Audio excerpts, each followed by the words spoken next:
In Veneto ci sono circa 130 siti inquinati nei quali risulta impossibile individuare i responsabili della contaminazione.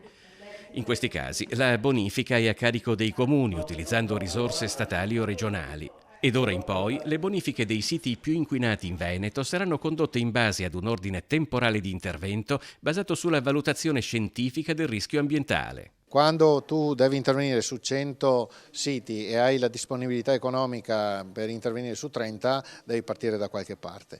E quindi con questo modello in maniera scientifica viene individuata la priorità, cioè si interviene prima dove il rischio è maggiore e che non vuol dire che non si interviene mai dove dove il rischio è minore. Attraverso una collaborazione con l'Università di Padova, la Regione ha messo a punto un sistema di analisi che esclude ogni discrezionalità politica nell'organizzazione degli interventi. Al tavolo di lavoro hanno partecipato anche gli esperti di ARPAF, le aziende sanitarie, i comuni e le province. Sono utilizzati 14 criteri raggruppati in 3 famiglie e ogni criterio è stato suddiviso in, chiamiamoli così, indicatori che tecnicamente chiamiamo rating. Dove sono le aree più critiche?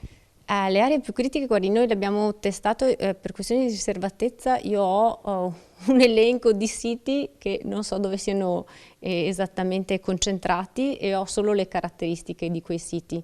Sono circa 130 siti al momento, come la copertura finanziaria. Diciamo che la copertura finanziaria, circa 50-60 milioni che sono a disposizione, consentono di intervenire su circa un terzo di questi siti, ma ripeto, se anche nei prossimi 3-4 anni il trend di finanziamenti continuerà a essere questo, è evidente che questo elenco sarà quasi azzerato al netto di eventuali situazioni nuove che dovessero presentarsi.